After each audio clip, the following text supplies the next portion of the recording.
is a meeting of the caucus, March 10th. We start at 5 p.m. I'd like to call the meeting to order. Please rise for the Pledge of Allegiance. I pledge allegiance to the flag of the United States of America and to the republic for which it stands, one nation, under God, indivisible, with liberty and justice for all. Thank you. The meeting today was advertised in compliance with the South Carolina Freedom of Information Act.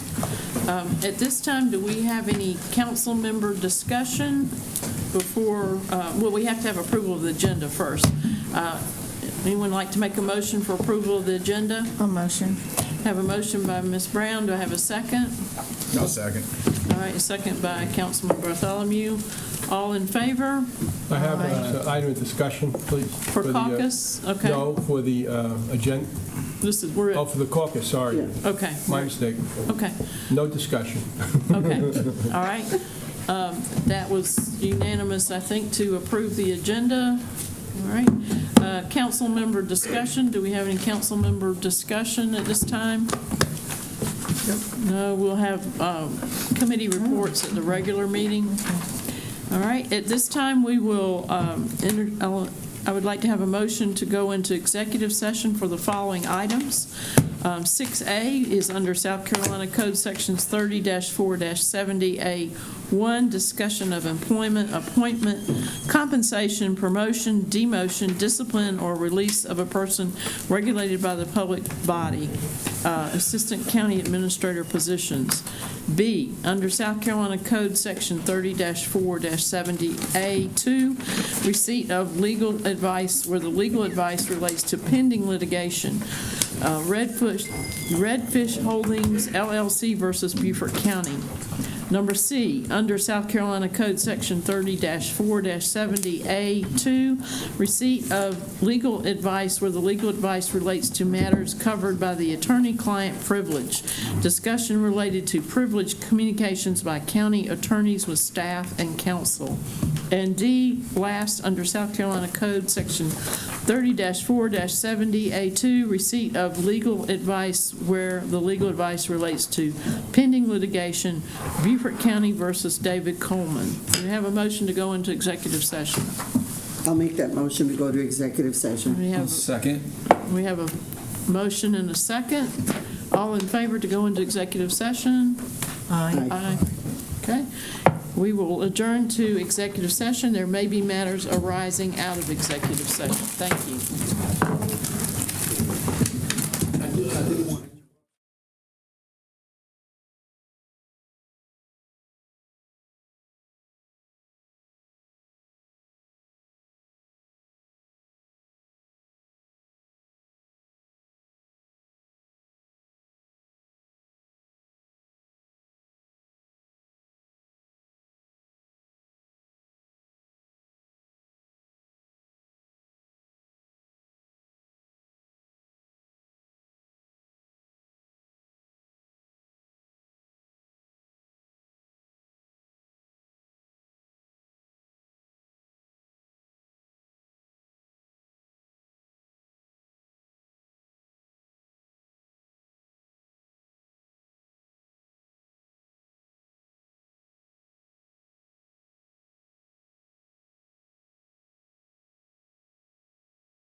No? Not that I see. He's probably coming to shoot me.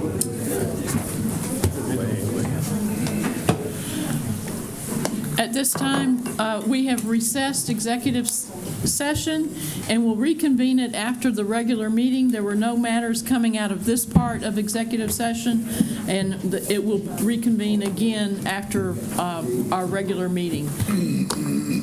I'd like to call this meeting to order. Good evening. Please rise for the Pledge of Allegiance and the invocation by Tab Tabernick, Vice Chair. I pledge allegiance to the flag of the United States of America and to the republic for which it stands, one nation, under God, indivisible, with liberty and justice for all. Really, are we at the races or what's happening here? Okay. Almighty God, we gather today not just as individuals, but as a council and a community.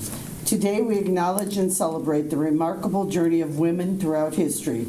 We remember the courageous women who fought for equality, the brilliant minds who shaped our world, and the countless women who have nurtured and supported all of us. We give thanks for the mothers, sisters, daughters, and friends who have enriched our lives, and we lift up those who continue to inspire us with their strength and resilience. We pray that the spirit of Women's History Month will ignite a fire within all of us to champion equality, justice, and opportunity for all women everywhere.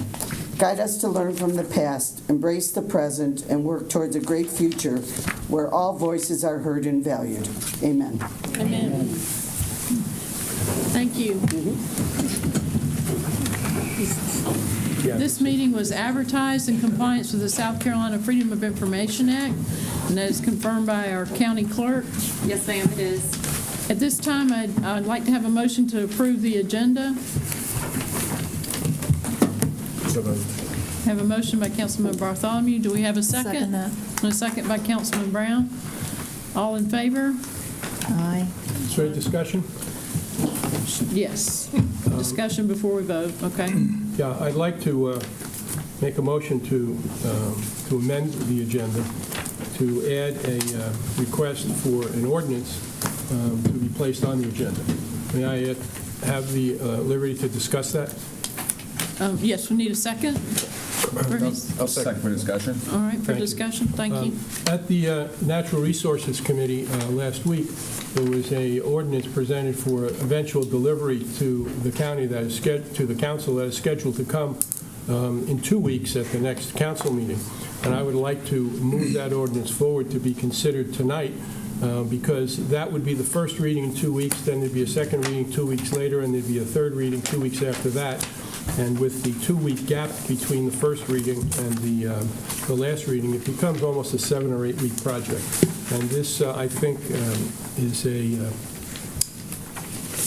issue that needs to be considered sooner than that because it deals with the delivery of veterinary services on Defusky. The Natural Resources Committee agreed to forward to council a recommendation that an ordinance amending the Community Development Code on Defusky there be a text amendment to permit the use of animal services clinic/hospital in D2 rural, D2R. And it goes on to explain that the landowner has requested to permit veterinary services in D2R and that the comprehensive plan encourages a business-friendly environment, that the proposed use is consistent with the zoning district's purpose to preserve the rural character while encouraging farms where animals are raised. And the Beaufort County Planning Commission considered the request in February 3rd of 2025, voting 7-0 to recommend the County Council approve the request. So County Council now wishes to amend the Community Development Code to permit animal services and a clinic hospital in D2 rural zoning district. And that would be the motion that I would like to place in effect, because at the moment, people who have issues with their animals oftentimes have to take them on the ferry to the mainland for treatment, and that becomes kind of an onerous undertaking on their part, and this will be, this ordinance will allow a veterinary service to actually exist on Defusky for both large and small animals. So what I'd like to do is move it forward. Instead of having the first reading 2 weeks from now, I'd rather have it on the agenda for tonight for our consideration. Okay, we did have a second. Any other discussion regarding that? Just Yes, sir. Yes, I don't have a problem with the request being made. I would like for legal to weigh in on this if they don't mind, Yes, sir. so to make sure that we're following our rules and regulations as far as county council is concerned. Yes, sir. As I understand it, Mr. McKellen has made a motion to amend the agenda, to add this as an agenda item. And you can amend the agenda. It just takes a 2/3 vote to amend the agenda. So we have to have 2/3 of the council members vote to amend the agenda to add it. And that's all that would be necessary. And then you could have the first reading of that ordinance tonight. Okay. I guess my only question would be, is staff prepared to answer questions by council on it? They are, sir. I see no problem. Okay. Any other discussion? So we will need to vote by show of hands. All right, we're ready to take the vote to add this to the agenda? Agenda for And it consideration. would be under ordinances for first reading. All in favor? Show of hands. Okay, that is Mark. Yes, he voted yes, so that is unanimous. It will be 13E, correct, on the agenda? Or do you want to add it as 14? It would be ordinances for first reading. 13E, okay. Thank you very much. Thank you. All right, getting back to our regular agenda. Do we have approval of the agenda as amended? All in favor? All right. Mr. Yes, yes. All right, so the agenda is approved as amended. Getting back to our agenda, we have the approval of the minutes. So I have a motion to approve 2 sets of minutes, January 13th, 2025, and January 27th, 2025.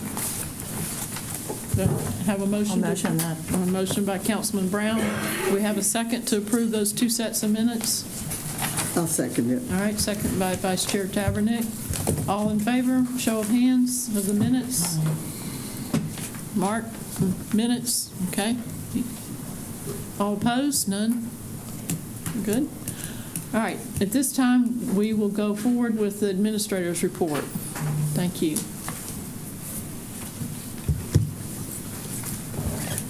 Good evening, Madam Chair, Council. We'll start off tonight with recognition of county employees. So first off, I'd like to recognize Shakia Polite, who's our Information Technology Department Director.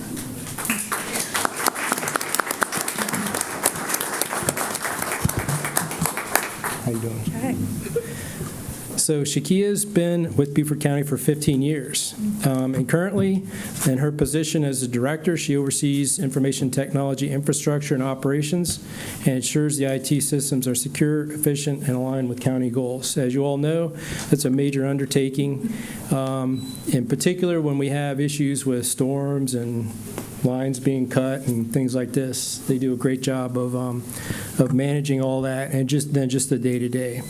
So something unique about Shakia to share, she enjoys traveling and being adventurous.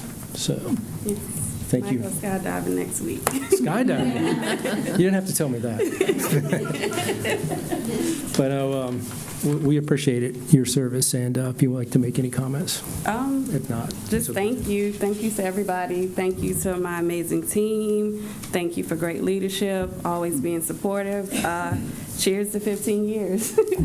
Thank you.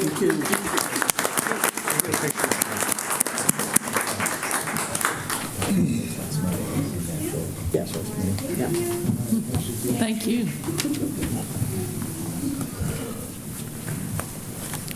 Okay, next, we've got from the Beaufort County Detention Center, Kimberly Brown.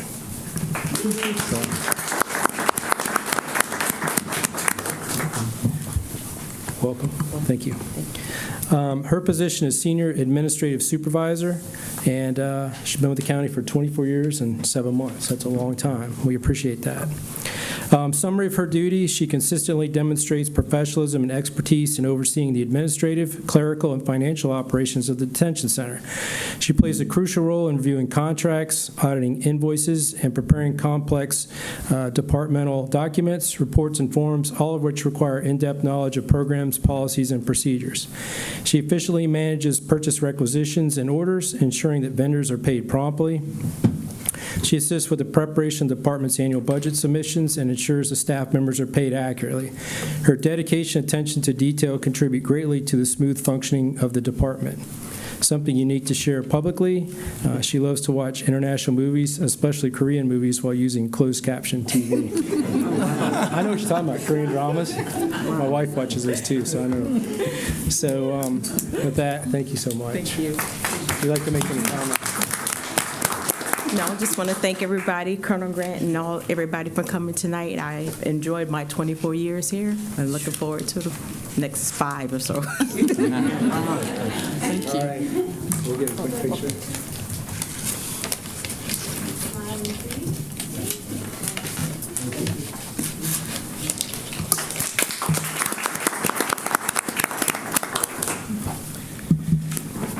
Okay, now we'd like to recognize from Emergency Medical Services, Gary Taylor.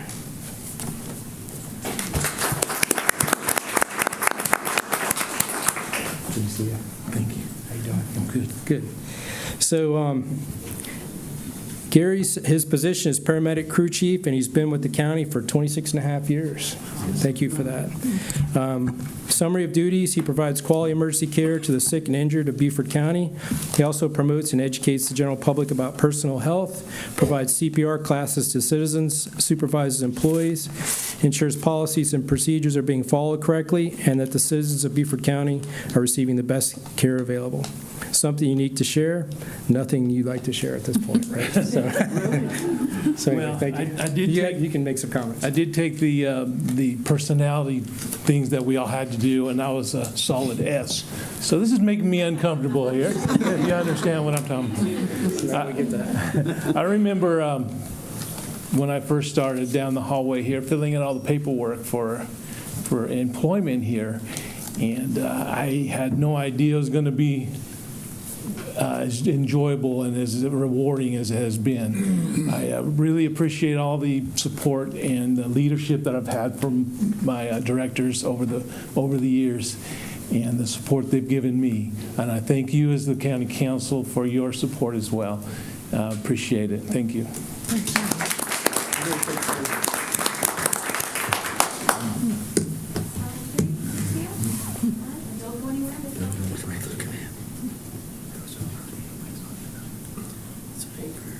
It's this one.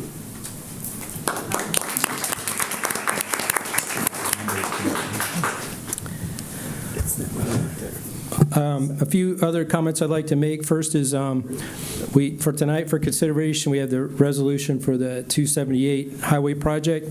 I'd like to thanks and extend appreciation to the efforts by Hank, Jared, Brian, and staff while I was out getting this coordinated with the town and getting it to you at the last council meeting.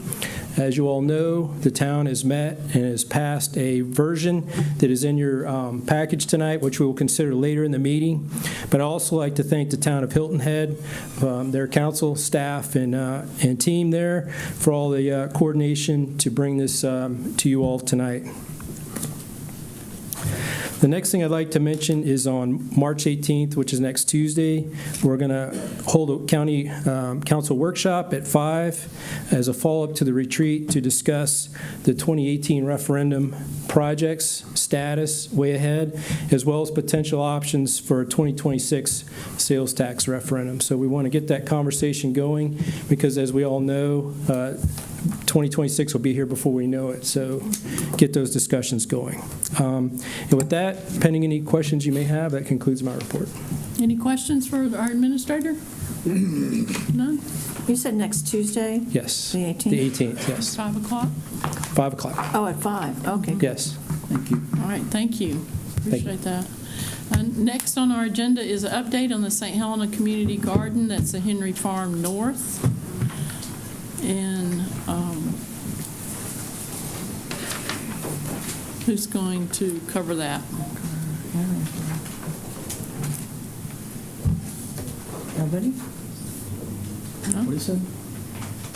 Michelle? I'm not here to cover that, but I did get a text message that the presenter is sick. Oh, I'm sorry. So Didn't I'm know sorry if that didn't come through to all of you. I No. heard through the grapevine Okay. today. We'll delay it then. We'll reschedule. I We'll believe they reschedule wanted to reschedule for the 24th. Okay, And sounds I'm so good. sorry to be the bearer of that news. I'm so sorry if someone's But sick. I think they're okay. I just think they couldn't Okay. make couldn't present because they're sick. So All right, thank you, Ms. Schaefer. Next is a proclamation recognizing March as Disability Awareness Month, and I understand Councilman yeah. Glover is going to do that. Is anybody here? Is anyone here from, oh, good, okay, come forward You then. got the shirt on, I'm sorry. Yeah. Trying to advertise. You are. Appreciate that. No problem. You know, my eyes are not as good as they used to. Speak for that time until you get up. Yeah, thank you. Your name? Galen. Galen, okay. This is a proclamation, and I would, before I get started, is it true that their clients, your clients now play bowling on Sunday? I don't actually know about that one myself. Okay. I was told that. I'm the chair of the advisory committee, but I'm not one of their employees who takes Okay, I people didn't out want to put for you on the day spot, program. but No worries. I was tickled, if you believe it, pink, to hear that I they do. were actually bowling and stuff. Okay. Oh, no, absolutely. You want to make sure to have an engaging, Exactly. full life, and Right. bowling's one of those great ways. Yes. Anyway, let me do what I'm supposed to do. A proclamation, it says, whereas more than 500,000 South Carolina residents and families are impacted by severe, lifelong disabilities, including autism, traumatic brain injury, spinal cord injury, and intellectual-related disability without regard of color, culture, geography, age, or economic class. And whereas people with lifelong disability are productive citizens, neighbors, and family members deserving of respect and opportunity for economic self-sufficiency, independency, and personal growth. And whereas we recognize with heartfelt gratitude and appreciation the caregivers who selfishly provide physical and emotional support to Beaufort County's residents and with disability and special needs. And whereas the 2025 Observance of Disabilities Awareness Month celebrates the successful partnership between people with disabilities and without, as well as the increasing involvement of people with disabilities in education, employment, and community activities. Now, therefore, be it resolved that Beaufort County Council does hereby proclaim March 2025 as Disabilities Awareness Month and is dated this day, the 10th of March 2025, and is signed by our chairwoman, Ms. Alice Howard. Wonderful. Thank you. Would you like Care to to say address? something? Say some things? Sure. So when it comes to Beaufort County Disabilities and Special Needs, their program is wonderful. I've worked in different programs throughout the country for disability assistance, whether it was case management or in-person direct services. I just want to say that y'all have one of the best programs out there. Honestly, it's amazing the commitment that all the employees and the leadership have on a day-to-day basis to make sure that the individuals that they serve have fulfilling, productive lives. Well, thank you very much. Those are good, kind words. Can you get a picture? I don't know, do you need to hold it? How do we do it like that? Okay, Thank you. Thank you very much, Council. And you said it well. I think what Beaufort County does is we serve the people who need us the most, and that is one of our areas that we do an excellent job. Okay, at this time, it is public comment, and I think we had one person not signed up, but I added him to the bottom of the list. Wade Smith, did you want to speak tonight? Yes, but that's fine. Okay, I put you on the list. All right, we'll start at the top, and I'd like to remind everyone, every member of the public who's recognized to speak shall limit comments to 3 minutes and observe the following protocol. Address the chairman, and in speaking, avoid disrespect to council and any personalities or people. Confine themselves to questions under the jurisdiction of the council. Be mindful and respectful of those who are present and others who may be watching on television. And the first person signed up is Mr. Skip Hoagland, Hilton Head. Thank you. Afternoon. Skip Hoagland, Windmill Harbor. First, how many think this illegal chamber CVB should be paid millions of dollars to promote tourism when technology, local search, Facebook, and all the other social media does this work for free? Example, when was the last time you booked a hotel room on a Chamber DMO website or used Content Nest Traveler magazine for travel plans? The answer is never. A Chamber of Commerce is simply a 501(c)(6) nonprofit business league. Its only legitimate function is to promote its private members like electricians, beauty salons, etc. We don't want to put chambers and CVBs out of business. We want them to operate legally and properly under national gold standards. A chamber CVB used tax funds to generate millions of illegal advertising profits and paid no taxes. Plus, they don't even have a business license. This is blatantly unfair competition against local media that sell advertising legitimately and pay local taxes. Senator Tom Davis, the IRS, DOR, and AG can now fully confirm that the South Carolina Accommodation Tax Code is drafted illegally and violates federal law because it forces local governments to use nonprofit chambers and CVBs as DMOs rather than the for-profit medias like ad agencies, newspapers, tourist magazines that specialize in promoting tourism.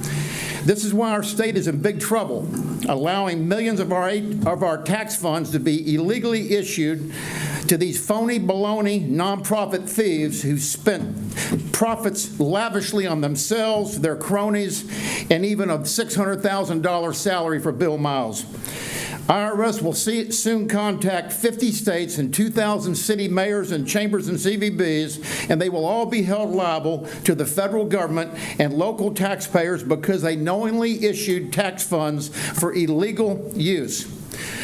Also, tax funding to private nonprofits violates constitutional law by using tax funds for private use and profits, not for the public benefit, good, and reason. We are seeking DOJ, FBI, IRS forensic audits to prove many other state and federal violations and crimes connected, including fraud by the 3 national chamber CVB trade organizations, the U.S. Chamber, ACCE, and DI, assisting billions of IRS UBIT tax evasion by their members and even Google connected. We are also seeking DOJ audits nationwide on billions of accommodation and hospitality tax funds that have disappeared and unaccounted for. We will start with South Carolina and Beaufort County as our laboratory test to prove our national violations. Thank you so much. Thank you. All right.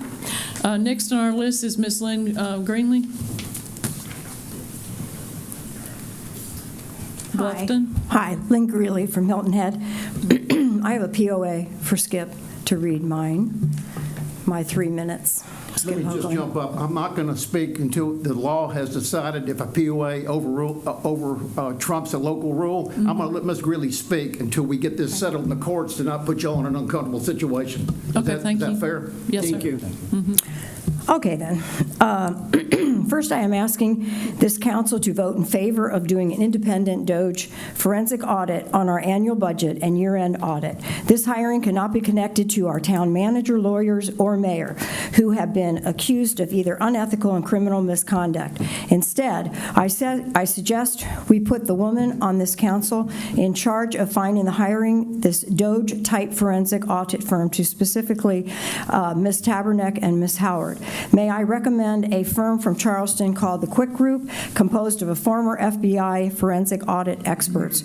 We do not have this talent locally, and this would assure a totally independent review. Further, I suggest these councilwomen be in charge of setting up a forensic audit committee, FAC, made up of 5 local retired volunteer CPAs with the town manager. Also in the future, all accounting budgets, audits, and contracts and procurement bids would be available to all taxpayers under the FOIA Freedom of Information Act. From this day forward, this committee would be in charge of assuring all funds, contracts, budgets, year-end audits, procurement bids, and legal fees are properly reviewed to assure money is spent properly and fully accounted for.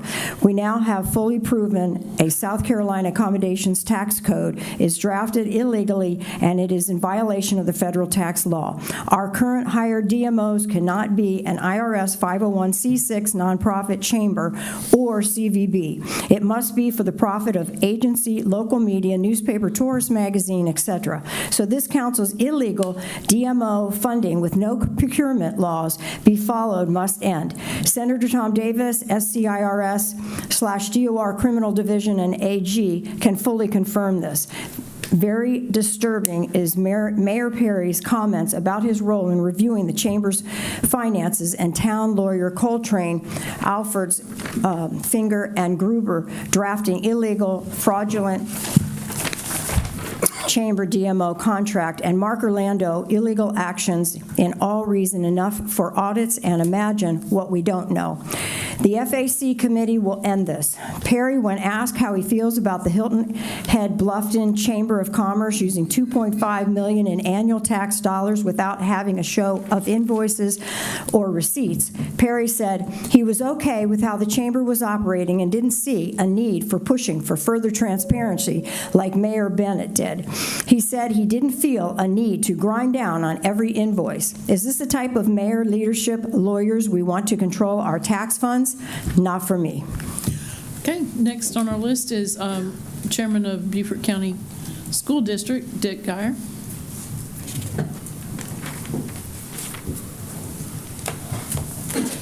Thank you, Madam Chair and council members. Good to see you. I've delivered to you all a copy of our latest facilities master plan. I urge you to take a look at it.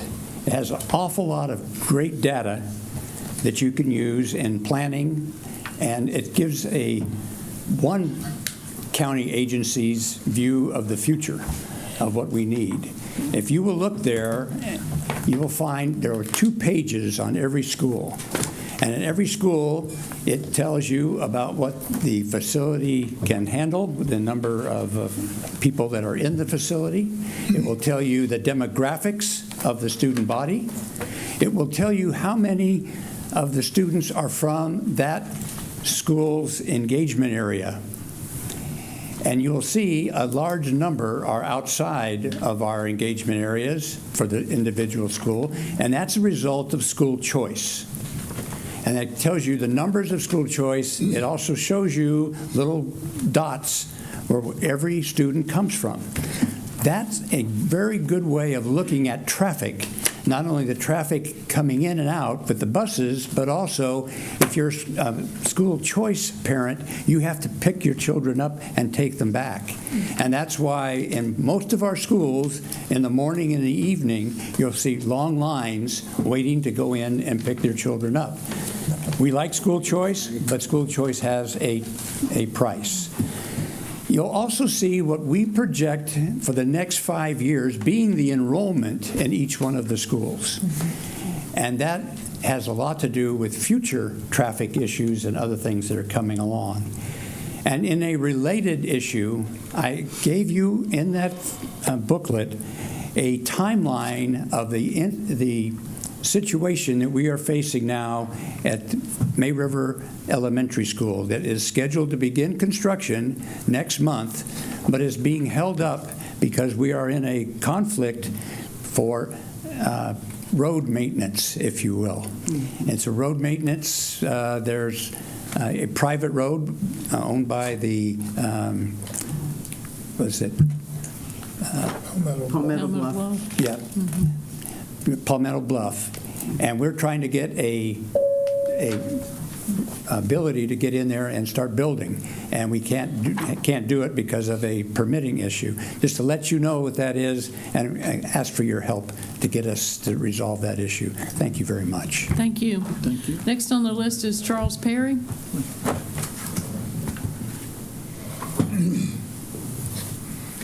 Madam Chairman and members of the council, my name is Charles Perry. I'm a chairman of the Traffic Committee at Windmill Harbor. I rise to speak tonight with regard to a single issue, and that is with regard to the joint resolution, specifically paragraph 7 on page 3, which calls for the town and Beaufort County to agree to work cooperatively towards transfer of ownership of the Windmill Harbor traffic light and also for the installation of the adaptive technology that is in place or going to be in place at some point in time with regard to the other traffic signals on Hilton Head. We have no problem, and have stated publicly before that we have no problem with regard to being a part of the adaptive signal system on the island. That's fine. What we do have a problem with is transfer of ownership to the town of Hilton Head. As far as I know, no one on Jenkins Island or Hog Island are voting members of or voting residents of the town of Hilton Head. So we would effectively, if that is the case, and if it is transferred or if it can be transferred, then we would lose effectively any voice in how that traffic signal is managed.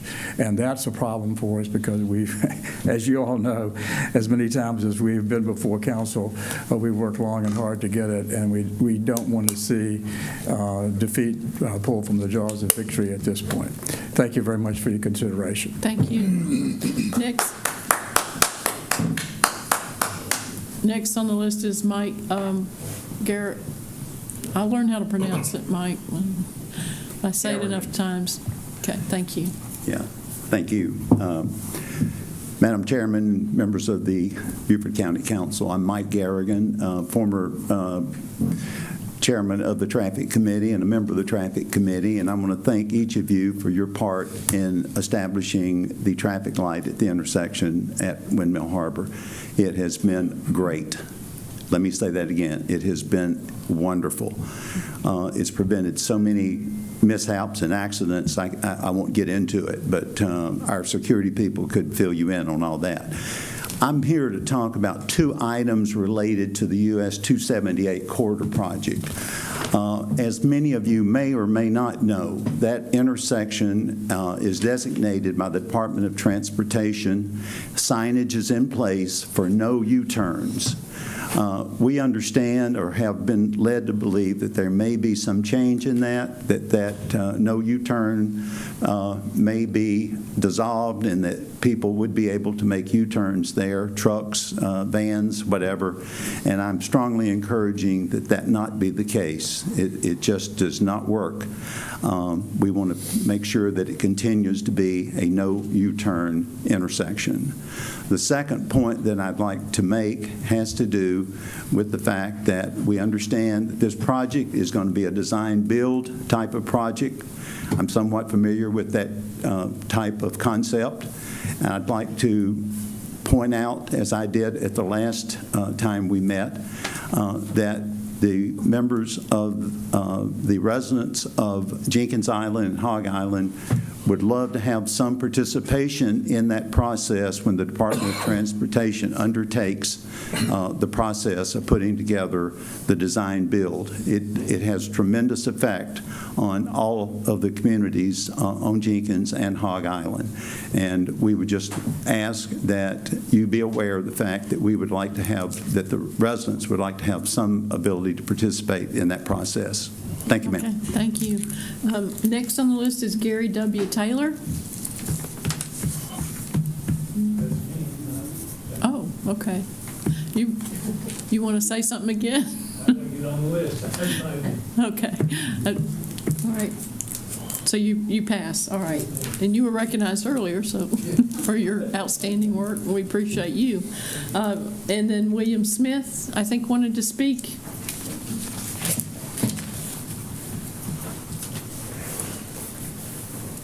Good afternoon, Council.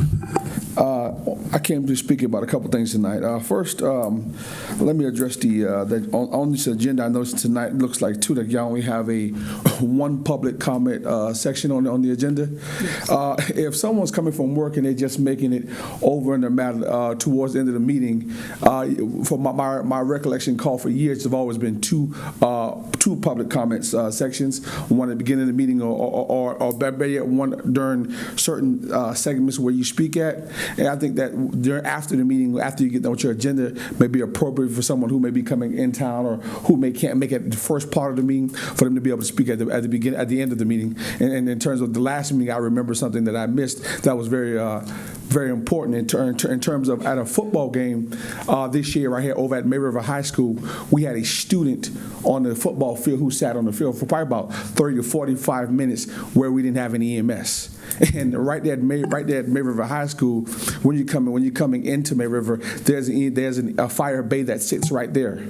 So why it took for about 30 to 35 to 45 minutes for an EMS to get there, I'm not sure.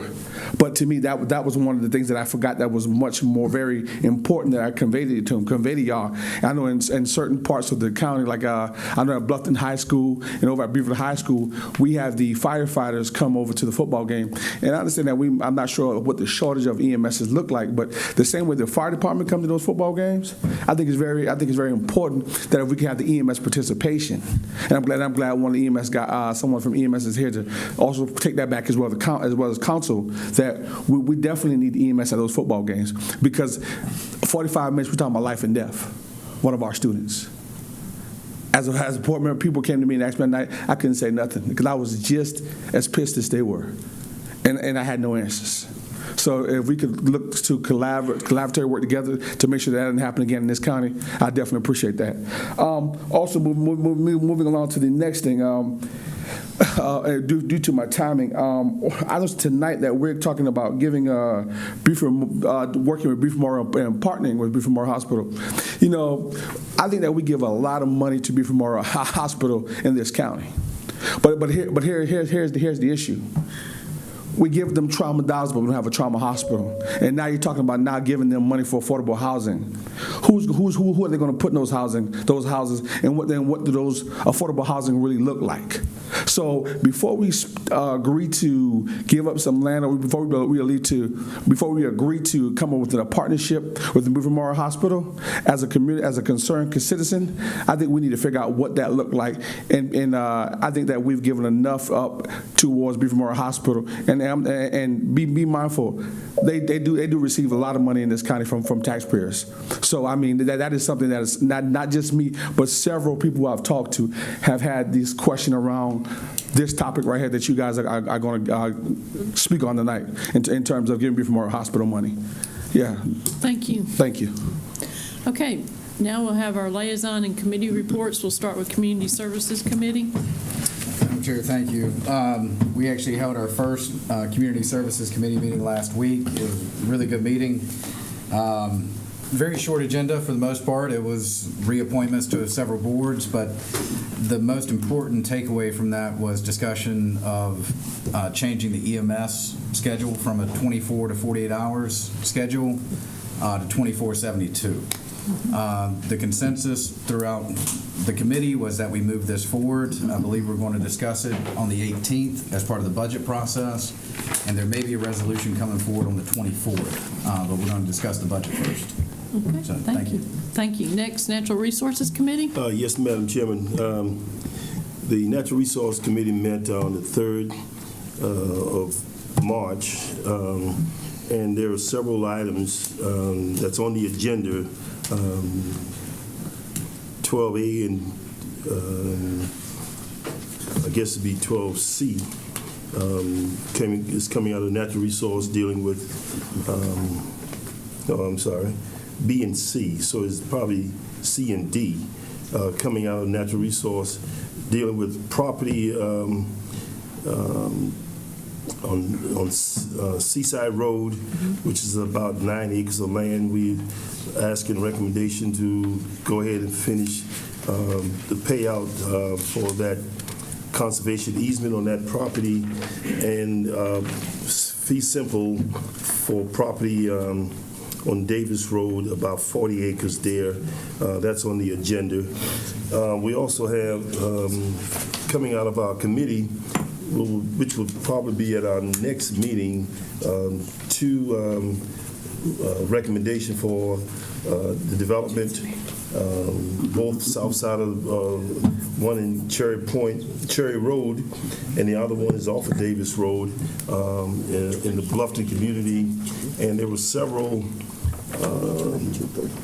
candidates, vacancy to be filled coming out of the Planning Commission and also for the Historical Preservation Review Board. That's going to be coming at our next meeting. At the next meeting? Okay. All right. Thank you. Mark, Finance, Administration, Economic Development Committee report. Sorry, I'll make myself off mute. Yes, our last meeting, the only thing coming forward on the consent agenda is some reappointments to committees.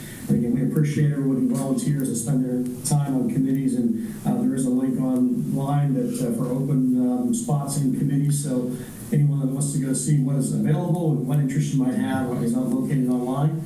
Our next meeting is next Monday, March 17th. All right, thank you.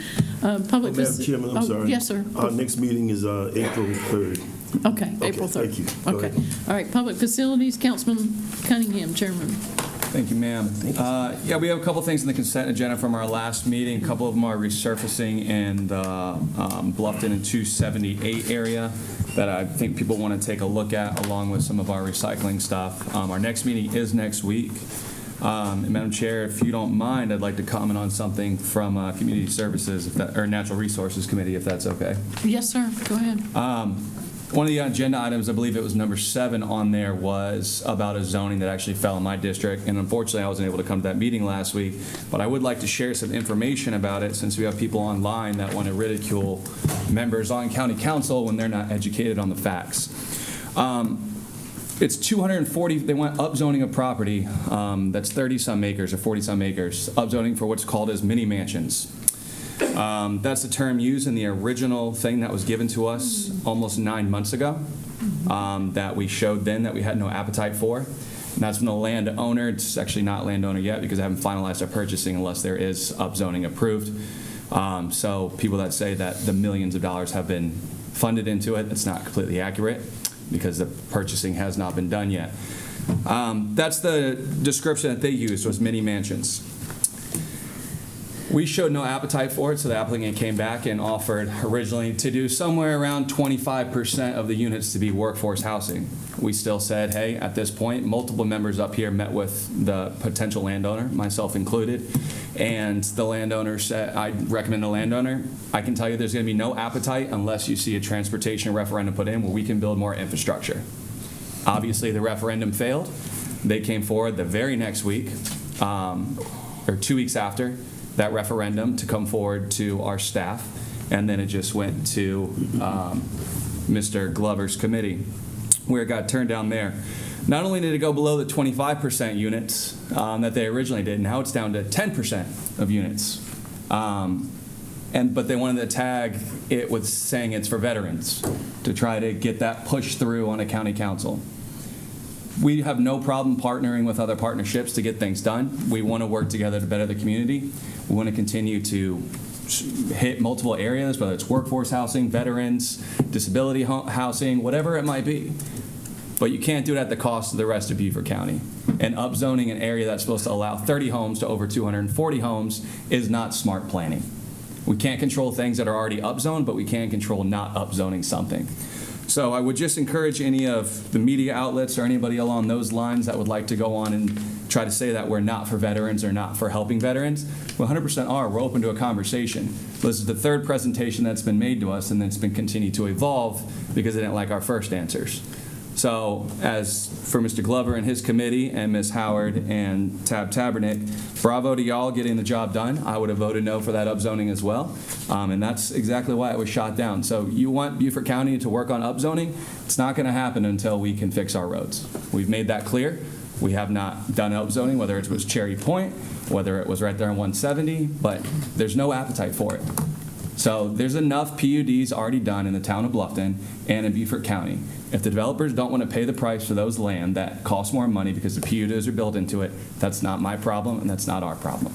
But you're just not going to see anybody up here continue to support and vote that until we can help our schools and maintain our roads and our EMS. Both of those things were just hit in this meeting, and I didn't even know they were showing up today. Couldn't have gone any better. Thank you for your time, Madam Chair. All right, Madam thank you. Chairman, I do like to encourage my colleague to make sure he makes that same presentation at the next meeting of County Council when that item should be on the agenda. Would love to. Thank you. Thank you. Okay, thank you.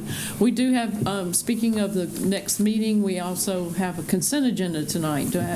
I think we Madam mentioned. I have liaison report. Yes, sir, Councilman I spoke to you McCallum. earlier about the Green Space Committee. Sorry? I spoke to you earlier about the Oh, Green yes, Space sir. Committee. Yes, sir. Yeah. We'd like That'd to be hear a appropriate. report. Before Yeah. we move on, we'll hear your report. Thank you. Yeah. I was recently assigned to the Green Space Committee. We had a meeting on Friday where we discussed 3 items that made application to the committee for purchase. One of the items is located next to the passive park known as Widgeon Point, and it will be a priority for a passive park and somewhat attached to that park, if you know where that is. This is between the park and the body of water that was there. The purchase price of this was $2,700,000. The local Green Space Committee will be spending about $250,000. Rural and Critical Lands will be spending $2,200,000, and the State Conservation Bank will give us $250,000 to reach that purchase price of $2,700,000. This is a 9-acre piece of property owned by a number of people, and it will be a welcome addition to the existing passive park known as Widgeon Point. That hasn't come forward yet, but it will be coming forward.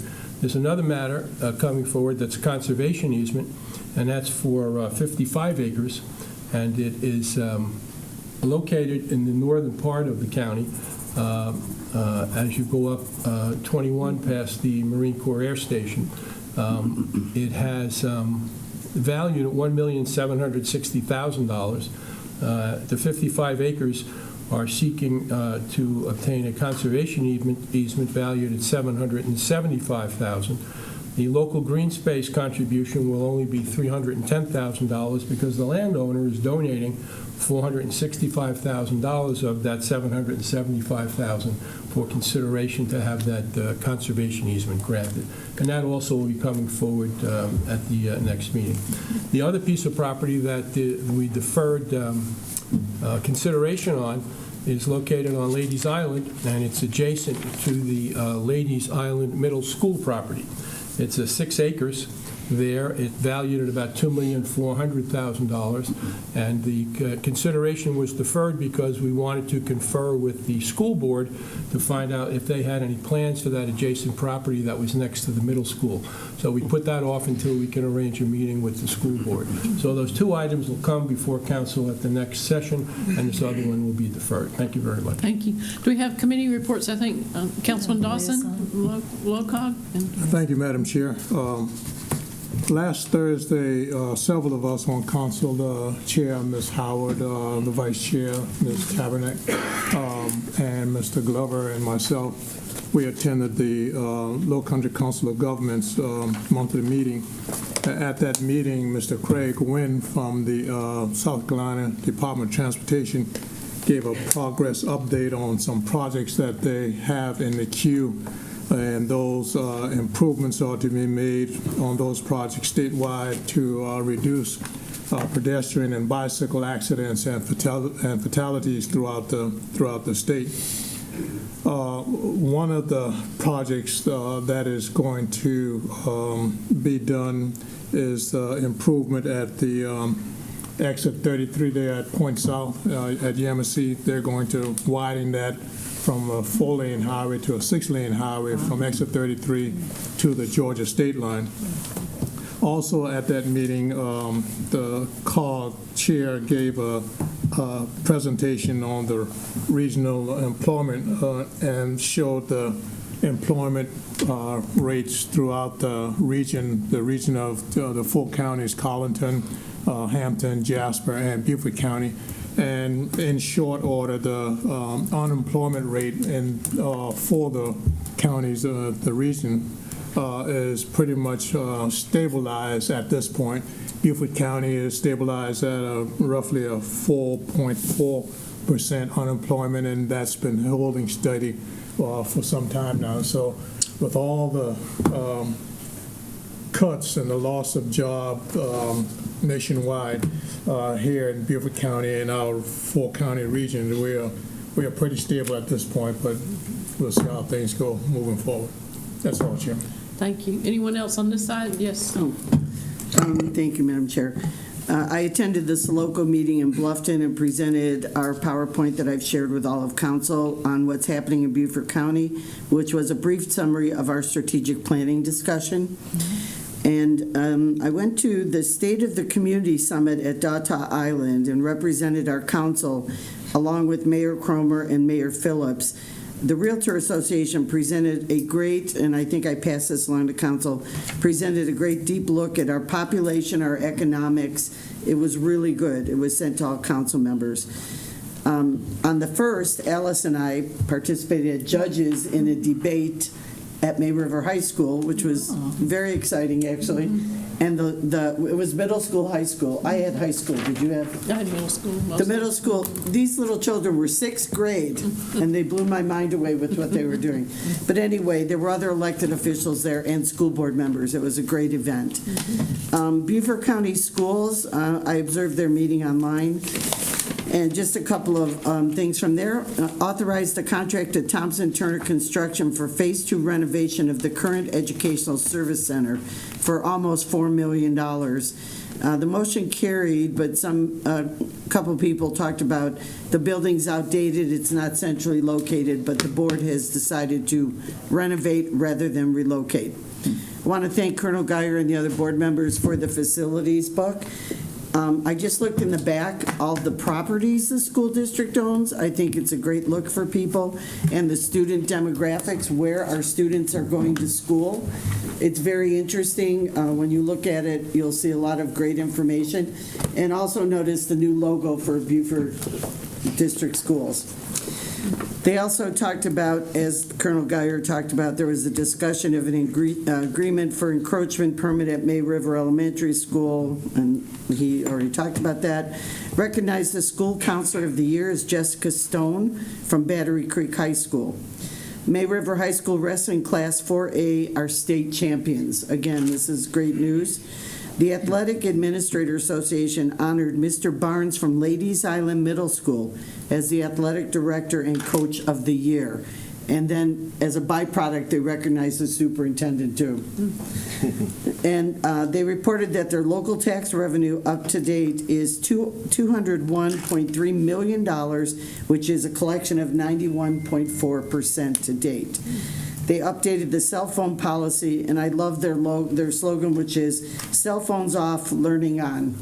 There's implementation of that. And then Colonel Geyer talked about something which was interesting to me. They're changing up graduation. Normally, the chair of the Board of Education does the speech. Well, what he's going to do is, at the 6 high school ceremonies, whatever school board member is in that district, for example, Battery Creek, that district member will give the speech at the graduation, which I thought was really great. And anybody who doesn't have a school in their district will do it the next year. So everyone gets a turn to address the graduates. And the last thing is, Paula and I attended the ribbon cutting for the TCL Foodseum in Bluffton. It was really quite nice. It's very small. I was a little surprised. But it's great if you have a chance to drop by. It's at Buckwalter Center. It's inside the TCL thing there. It was really nice, so I enjoyed it. We'll go down this side. Do you have any? And I have a couple things. Okay. In addition to what Vice Chair Tabernick just said, they had asked me if our chairwoman, would like to attend a cooking demonstration at the Culinary Institute.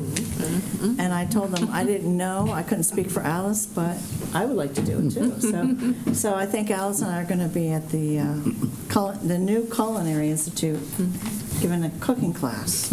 But the big news of last Thursday, I'm a board member and a liaison for the Southern Carolina Alliance. Myself and other council members up here, our administrator and staff attended an economic development announcement with our governor, Henry McMaster.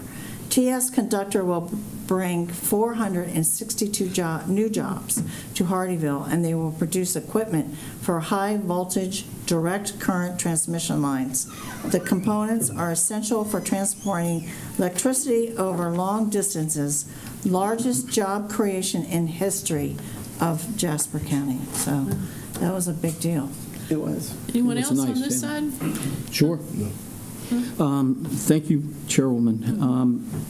Mr. Moore, Mr. Fralix, Ms. Brewer, and Mr. Harrod, and I, on Wednesday of last week, March 5th, went to Bay Pines to follow up on the stormwater work that's being done there, that's being done since August of last year. And it's great to report that the partnership with the town and council and staff is incredible. The work's going well. Obviously, they would like it done a lot sooner, but I want to thank Mr. Moore and our team for taking the time to do that. This is very important to these folks. And we have an awful lot going on with stormwater, and that's one of the biggest things we have to worry about day to day. So thank you.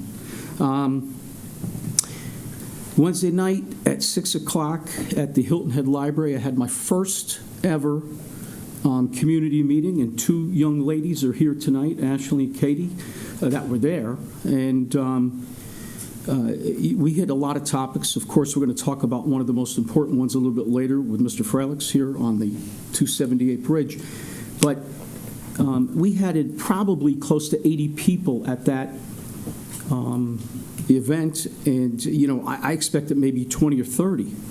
And this community is coming together. They like what we're doing. I had some guest speakers there. Mr. Herbert Ford from St. James was there. Heather Galvin, our top magistrate, came in and said a few words. Thomas Boxley from the town. And just, I want to thank my colleagues, Tab and Ms. Paula, for attending as well. And we had 4, which I didn't even count them in our totals, but we had 4 members from Town Council, Tammy Becker, Patsy Bryson, Alex Brown, and Melinda Tunner show up. And, to listen to the people and what matters most to you, this council here is coming together incredibly well. And, we're creating great partnerships with our friends south. And, I got to tell you, it's an honor and it's a pleasure to be here. And the only thing I'll finish up with is, if we don't know what matters most to you, how do we do our jobs? And, thank you for bringing it out. And Ashley, Katie, if you talk tonight or you signed up to talk later, by all means, whatever you want to say about that. But I just enjoyed that event and to listen to the people. I mean, that gives me my energy. So thank you. Thank you. Thank you. We will now entertain a motion for approval of the consent agenda. Mark, did you have anything? I didn't mean to leave you off to report. Mark? No, I already gave an update. Okay, you're good. I hope everyone's had a chance to look at the consent agenda and what's on it. Some of those items were mentioned earlier. Is there a motion to approve? So moved, Madam Chair. All right, is there a second? I'll second it. Any discussion regarding the consent agenda or questions? If none, by show of hands, we will approve the consent agenda. All in favor? It is unanimous. Thank you. All right, I'll turn it over to you, Ms. Kaepernick, for the ordinances for third reading. Thank you. We're on the ordinances for third reading, and these are public hearings. Yes. Okay, so 2025-08 is an ordinance amending ordinance 2024-36, conveying property to Beaufort Memorial Hospital for the development of affordable housing and medical offices in Bluffton, South Carolina, located at 333 and 335 Buckwalter Parkway. The vote at the first reading on January 27th was 10-0. The second reading on February 10th was 9-0. And so I'd like a motion to approve this ordinance. So moved, Madam Chair. Thank you. A second? I'll second that. Thank you. And this is a public hearing, so first I'd like Mr. Amundson, if you'd come up and give a brief synopsis. And when I say brief, it's because this is the third reading. We've already talked about this at length in committee. I'm just telling the public this, and we've done a first reading, second reading. This is third reading, so just for the public, it's a very brief synopsis. Good evening. This is actually ordinance to convey property that we did last year, so it's really the 6th or 7th reading. This is the third reading of the amendment, which was brought to us once the project became more real, where Buford Memorial, where the base ordinance is to convey property to Buford Memorial to build some medical office building space, but also to partner with a true affordable housing, workforce housing company to build workforce housing units. And they've been working together with the town of Bluffton. And when they've gone into the development phase, we had an infinite timeline on restrictions. And so the amendment is to put some real language there that matches up with what standard practices are and what the town of Bluffton has wanted, which is a 30-year period of requirement. And if something would happen before that period, the county would recoup the fair market value of that land at that time if that was to happen. And so that is the cleanup language currently slated for, I believe, 125 affordable housing units, and that would be administered by this third party, and their numbers that they build are between 40 and 80% of AMI. So it's true workforce and affordable housing that's open to the public, not just hospital staff. Thank you. This is a public hearing. Anyone in the audience care to comment on this ordinance? Yes, Mr. Smith, come forward. I figured you were going to comment since you brought it up before. Yes. So go for it. Once again, I will state that with us giving this land to the Buford Memorial Hospital, I think I have a problem. I definitely have a problem with it, and so does other people who have contacted me and asked me, was I aware of this? In terms of we are giving them land to build on. And heck, from my understanding, even with the school district, I'm glad that we're meeting now, but hell, we catch hell from y'all when we're trying to build buildings for school, and then we don't just y'all just don't give us land to build schools. So I mean, for us to take taxpayers' money and to give Buford Memorial a for-profit business as well as any other business land to build on and to be able to make money and to say, hey, we're going to build for profits, and it don't seem like you guys know exactly how much of these affordable housings are really actually affordable. Because everyone, that's the number one signature that's the number one signature sign right now is that affordable housing. What's really affordable? What does that really look like? How can you guarantee our constituents that these houses will actually be affordable? So I think that this body needs way much more information than what's been given, and also in terms of that. This body also gives Buford more money on other fronts. I mean, I don't see us giving comprehensive health funding for affordable housing. For them to build affordable housing. I mean, you get them maybe a tax money, you get them different money like that, but we're not giving comprehensive affordable housing money. So I do take problem with this. I don't think that's something that we should be doing. It's different if county council members want to get together and build affordable housing for people who are working in the county, or even give. I don't have a problem with giving with contractors who are willing to build affordable houses, but to give Buford Memorial money or to give them land to build affordable housing, I definitely do have a problem with that. And so does several of my constituents who have contacted me and who have told me about this and they want it to be known today that they do have a problem with you turning over land to Buford Memorial Hospital for them to build affordable houses. Thank you. So I just wanted to be known. Thank you. Anyone else for the public hearing? All right, I'll turn to council. Anybody have a comment or question for discussion? Yes, Mr. Cunningham. Yeah, I'll address a couple of things. One, it's all workforce housing. It was said in the statement just a minute ago, I believe you said 30 to 80% AMI? 40 to 80% AMI, which looking on Beaufort County's numbers, Family of 4, that is less than $50,000 a year for a family of 4, and less than $78,000 for a family of 4 up to 80. So that would include your grocery store workers, your teachers, your fire department, your police department, Buford Memorial, restaurant workers, servers, any of those industries would fall into that. To answer the number of how many, 120 units. How many units are being built? 120. I opened up this conversation today talking about another project that we denied. That was less than 10% that they wanted for workforce housing. But yet they wanted us to let them make millions of dollars off of it. Secondly, time frame, 30 years. That answers the third question I was asked, is how long is this protected? It's protected for 30 years at AMI inside those numbers. As for information on the project, we're almost a year and a half into this entire conversation. When we first purchased the land, when we first discussed it on county council, we said from the very beginning our intentions were to build workforce housing on it. And we also said we're not in the business of building, but we will find a partner that will do it and get this done. So we are not paying for the build, which will cost more than the land itself, not even close. But we are going to reap the benefits of 120 units of workforce housing in one of the highest commercial areas in Beaufort County, which to me sounds like a big win-win. Also, it is in the middle of the county, so driving outside of that area is ideal as well. Don't have to cross into Hilton Head unless you work on Hilton Head. Don't have to cross to Beaufort unless you're working in Beaufort, vice versa. As for working with Beaufort Memorial, I can tell you I've butted heads with Beaufort Memorial more than once up here over the 4 years, but this is a good project. This is a project that we're able to get done with purchasing the land, and that's our donation to getting this workforce housing done. Town of Hilton Head, Town of Bluffton, Port Royal, and Beaufort, and everyone up here included has all said workforce housing, workforce housing.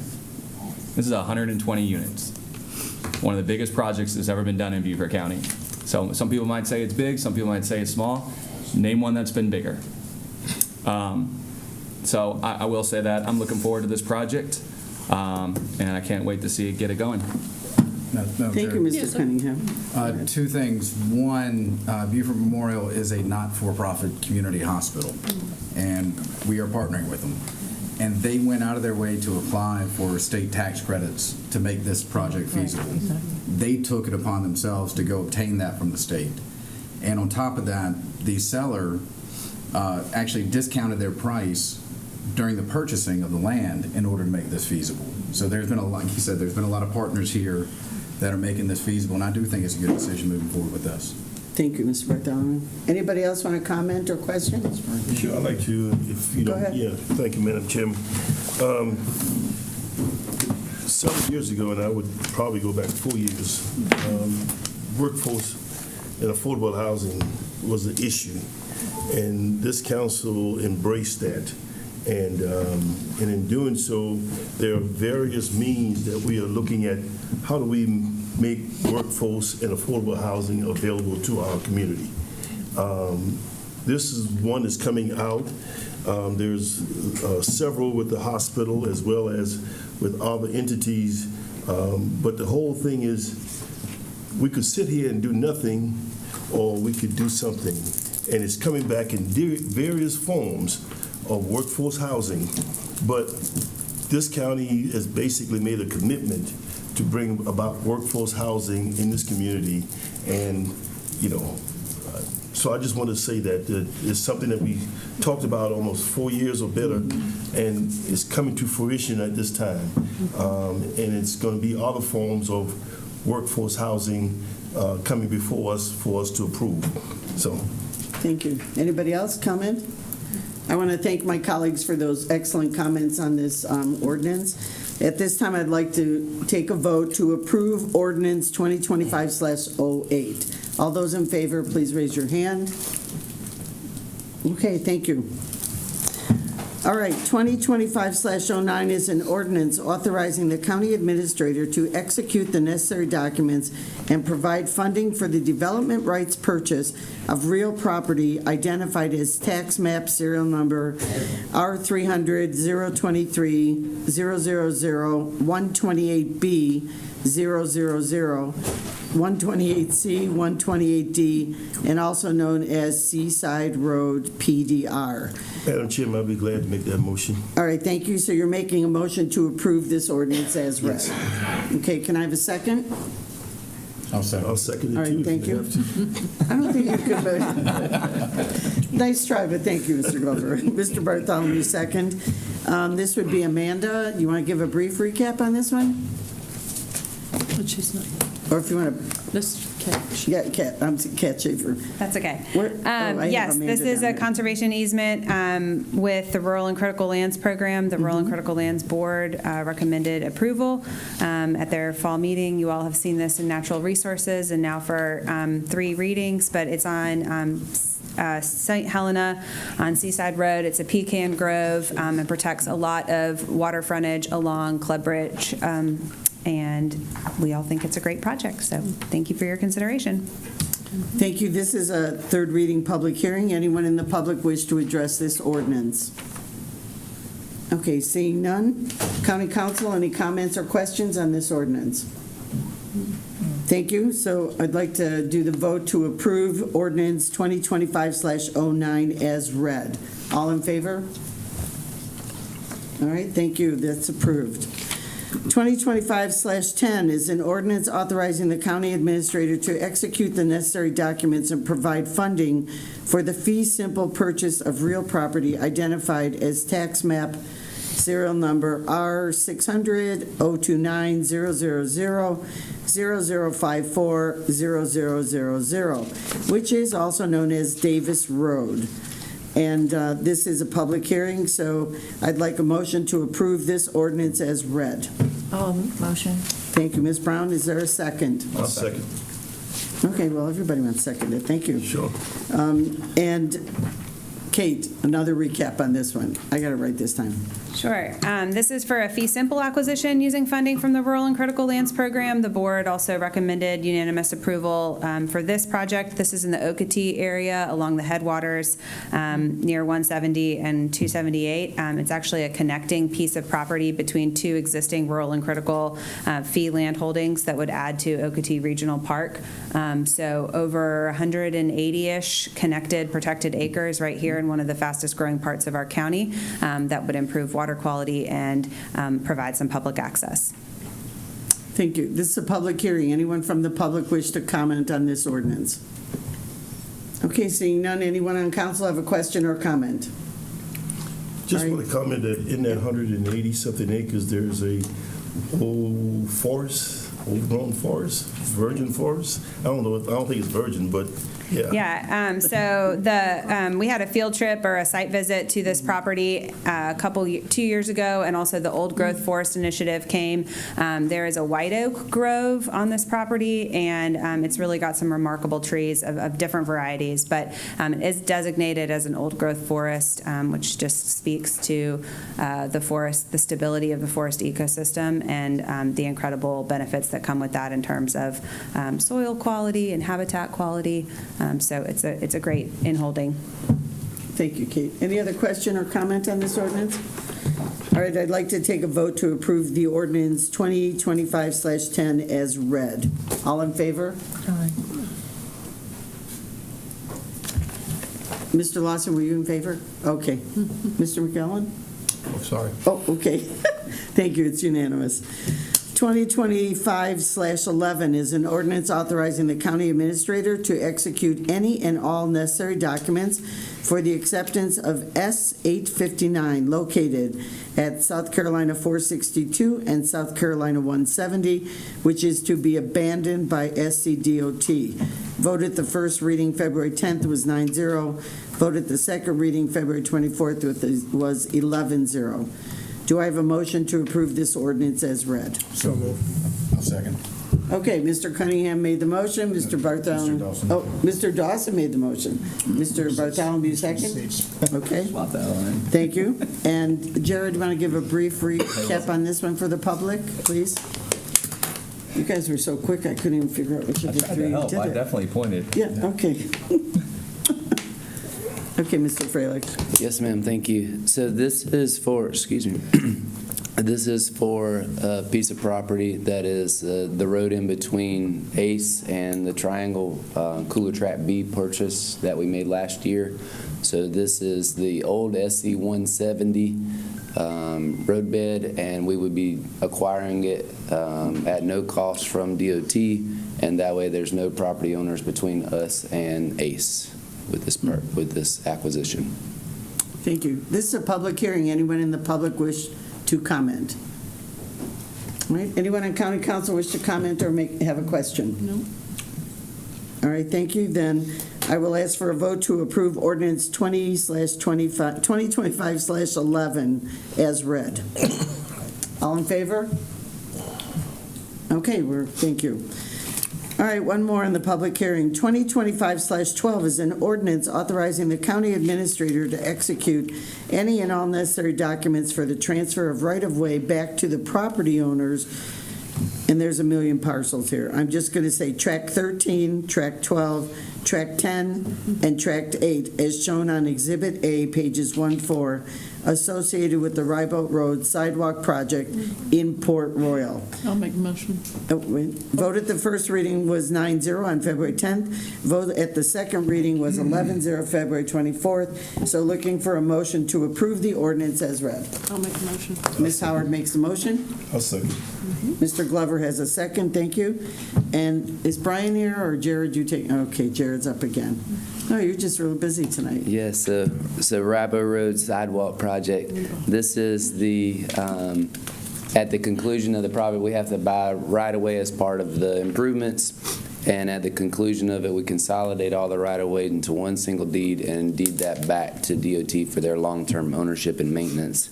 As part of the project, we had to reset a fence. The right-of-way was set behind the fence. DOT does not want the fence in their new right-of-way, so we are reestablishing the right-of-way as a half a foot closer to the road, so we're giving that half a foot back to each of those landowners that we previously purchased from. And then we'll be deeding this back to DOT. Okay. Thank you so much. I'd like a vote to approve the ordinance number 2025/12 as read. All in favor? Okay, thank you. Yeah, Okay. This was a public hearing. Did you ask the? Oh, I'm sorry. Was there anybody from, I'm sorry, I missed you. Anybody from the public wish to speak? They're all looking at me like, no, don't ask. Okay, thank you. Thank you, Mr. Passman. All right, ordinances on first reading, so no public hearing here. 2025/13 is an ordinance authorizing the county administrator to execute any and all necessary documents for the acceptance of the right-of-way for Cherokee Farms Road associated with the development agreement dated December 15, 2024.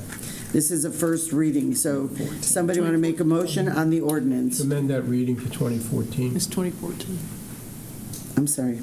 The very last thing, dated December 15th, 2020. Yeah, okay. Thank you. Somebody want to move to make a motion for this ordinance as read? So moved. All right, thank you, Mr. Cunningham. Second? I'll second. This is Cherry Farm, right? Cherokee Farms. Yeah, Cherokee Farm. Yeah. Any councilman have a question or discussion on this item? I know it was discussed in committee, but if somebody has a further question. All right, seeing nothing, no comment, let's take a vote to approve ordinance 2025/13 to move it forward to second reading. I'm waiting for Mr. McKinnon. Okay, thanks. All right, 2025/14, ordinance authorizing the county administrator to enter into a lease agreement with the Big Estate Jenkins Community Center for real property located at 132 Booker T. Washington Circle. Do I have a motion to approve this ordinance? So moved. Thank you, Mr. Dawson. A second? I'll second. Mr. Cunningham, thank you. So we have, well, Brian's not here. Jared, you want to talk about this one, or who wants, or Eric? Eric is Mr. Eric Brown. Brown. Mr. Brown, you want to talk about this one? In case it's, that was a rhetorical question, but okay. Mr. Brown, you're up. It's really all, the next three are. Yeah, these are all your getting three. done, that we came through committee after we're doing improvements on these to make sure we have contracts on them. Thank you. Yep. Yeah, so these are extended contracts on all three of these facilities so that we may do upgrades on Booker T and Scott, I'm sorry. So for the public who may not know, we're leasing these, right? Yes, these are leased properties. Correct. And because the county is putting in improvements, we want to extend the lease agreements on these sites. Correct. Okay, Yes. just so everyone knows. Yes. Is there a question or comment from council on this one? Okay, I'd like a vote to approve 2025-14. Okay, we're all in. All right, thank you. So the next two are Mr. Brown as well. He already alluded to it. 2025-15 was an ordinance authorizing county administrator to enter into a lease agreement with the Young Men's Social Club and South Pine Ladies Union for a portion of the real property located at 242 and 228 Scott Hill Road. Do I have a motion to approve the ordinance as read? So moved, Madam Chairman. Thank you. All right, Mr. Glover made the motion, Mr. Bartholomew the second. Any comment or question? We already heard Mr. Brown talk about this. Okay, then let's vote to approve the ordinance number 2025-15 as read. Mr. McKellen, you're just going to make me wait every time, aren't you? Okay. You want to make sure I'm paying attention, right? Yep. Okay, thanks. 2025-16 is an ordinance authorizing the county administrator to enter into a lease agreement with the Dale Lobico Community Center for real property located at 15 Community Center Road. Can I have a motion to approve this ordinance as read? So move. Thank you. I'll second it. And Mr. Bartholomew will second. Any question or discussion on this? We do still have Mr. Brown in the back, so if there's a question. Okay, and again, this came from committee, which is why you probably won't hear many questions. So let's have a vote to approve ordinance 2025-16 on first reading. All in favor? Aye. Yay, thank you. Okay, now I think I have to add the Defusky ordinance. Yes, I was going to ask if this would be 2025-17. Does that sound reasonable? Since we've gone through 13, 14, 15, and 16? Yes. Defer to Sarah. Yeah, we'll number it whenever it comes for second reading. Okay.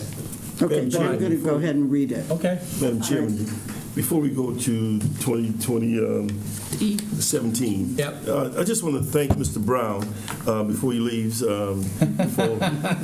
He's trying to leave. For working out this lease agreement, particularly with the Young Men's Social Club on Scott. That was something that took place almost 2-3 years ago, and we finally got a good lease on it and stuff. And I want to thank Mr. Brown and the legal staff, yes, but I know it's your leadership with the legal staff. So I just want to say thank you to everybody who was able to get this accomplished. Okay, thank you. Thank you. That was a nice segue on that walk, too. Yeah, right. Turned the door into the head. All right, so I'm going to go to ordinance 2025-17. I'll pretend that's the number. Okay. It's a consideration of a text amendment to the Community Development Code, Appendix B, Defusky Island Community Development Code, Division 3, deals with permitted uses, to permit the use of animal services, clinic/hospital in D2 Rural, which is D2R. So can I have a motion for this one? So moved. Thank you, Mr. McGowan. Second. Second, Mr. Cunningham. All right, let's have a preview of that, which we already sort of did, but go ahead. Yes, ma'am. So good evening. This is, even though it's a text amendment, it's really a housekeeping item. The current code allows animal services in the form of kennels, but it failed to include, when it was written, the veterinarian service, which would go along with those kennels. So basically, we're going back cleaning this up, and that's all it's doing. Question or comment on the council? Yes, Mr. Cunningham. Yeah, I really just have two questions. If it becomes a vet, does it have to pass certain specs like we would do on the mainland? So they have to be state licensed like everybody else, and the building would have to meet the building code and zoning, all that stuff, yes. And then the second thing was, Mr. McKellum, you were talking about certain zonings that we're implementing in. Will those zonings be also allowed on the mainland? Or is this, are we specifying this to Defusky So only? this current zoning district only exists on Defusky. Perfect, that's what I was hoping you were going to say. That was too easy. Yeah. Any other question or comment? I believe Mr. McGillen already gave his comments, so. Anybody else? All right, thank you, Mr. Atkinson. Thank you. So let's vote on this one, please. All to approve, yes? Madam Chairman, yeah. Wait. You have to go through the criteria. Oh, yes. Who made the motion? Yeah, I have it. You're up. Okay, go through the criteria. I move that we grant the request for the text amendment for the following reasons. It's consistent with the goals, objectives, and policies of the comprehensive plan. It's not in conflict with any provision of this development code or the code of ordinances. It is required by change conditions. It does not address, it addresses a demonstrated community need, is consistent with the purpose and intent of the zones in this development code, or would improve compatibility among uses and ensure efficient development within the county. It would not result in a logical and orderly development pattern. It would result. It would. Well, I don't know if it has anything to do with the orderly development pattern. That's why I said would not. Does it, Mr. Holder? If you don't think it applies, then just don't. I just don't think it applies. Would not result in adverse impacts on the natural environment, including but not limited to water, air, noise, stormwater management, wildlife, vegetation, wetlands, and the natural functioning of the environment. So he needs a second for that. I'll second. Okay, second, Mr. Cunningham. And now, all in favor of this motion, please, raise your hand. Yay, thank you. Madam Chairman, that concludes my giant amount of stuff. Had a lot. All right, we're on number 14, resolutions. 14A is 2025-08 resolution authorizing the county administrator to execute an amendment to an intergovernmental agreement regarding affordable housing. And we have two people here, Ms. Tutwiler and Mr. Hicks are here from the Beaufort Jasper Housing Trust Fund, too. So who's going to speak to this, Hank? I need a motion first. I need a motion first. I'll make that Thank motion. you. All right, we have a motion and a second. I'll second. Discussion? I'll second that. Okay. We have Mr. Amundson and Mr. Hicks here. We're getting to see I'm not Mr. the Hicks expert, but I'm going to tee him up. This is a cleaning up of the original agreement that we had that involved a third-party fiscal agent, and we worked with all the municipalities and with the trust to make this a proper agreement and a proper relationship so that we can continue to fund the efforts of the Housing Trust and all the great work that they're doing. Okay, thank you. The changes primarily revolve around three issues. One is recognizing that the trust is now a 501c3 and can be its own fiscal agent, which it is. Secondly is that those members appointed to the board by the municipalities and the governing bodies have the power to veto any action of the entire board. And thirdly, should an entity, a municipality want to leave the trust, there's a mechanism in this agreement that tells them how to do it. Are there any questions? Any questions? None? I hope everyone read I it. didn't quite understand the third one. The third one? So if a municipality desires to leave the trust, it's specified in here how they do it. Oh, gotcha. Okay. Okay. Any other questions about it? And we're hoping you're going to come back just and brief us on all the good work you've been doing soon, probably to community services or natural We resources. certainly will. We presented to finance, and we're open to presenting to anyone who'd like to hear us. Okay. All right. We'll let you come to any committee you want to. Let me vote on it. I just want to ask a quick question. We are getting participation from all the entities at this time? Full participation? We are. We have Port Royal and Hilton Head who have not made another appointment to the board. So we're waiting on that, but that's, everyone's cooperating. I think. But the money, I was really referring to the money. Hilton Head has withheld its payment until this is signed. Okay. But everyone else is paid except for Jasper County. Okay. And they're same thing. They wanted to see this signed first. Madam Chair. Thank you. Yes. Mr. Hicks, you know, the presentation you did at the forum on Data Island was really informative and very good. If you could pass that to our clerk and she could give it to everybody, it was a nice capsule of what you're doing. I thought it was really well done. Thank you very much, and I think all of you should be congratulated. I'd like to thank the administration and the legal team for getting this to where it is after a year. But I'm happy to tell you that since I've been here, the 1st of April of last year, we are just now approaching $2 million in commitments and loans and grants to a wide variety of constituents and a wide variety of entities within the area. So thank you very much. Well, thank you. We need to vote. Okay. We had the motion. All in the second discussion. All in favor? Show of hands. It is unanimous. Thank you. 14B is 2025-09 resolution to accept Palmetto Pride Litter Prevention Grant in the amount of $9,654 for the assistance of the litter program. I have a motion regarding this resolution. So moved. We have a second. I'll second it. All right, and discussion? Any questions? Simple grant. Sure are getting a lot for their money for that grant. I know. I noticed all the different things they're going to do with it. That was great. No further discussion? Entertain the vote.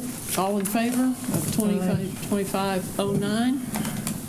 Okay, and it is unanimous. All right, C, 2025-10 resolution to commission one solid waste and recycling enforcement officer. It's pretty straightforward. Do I have a motion?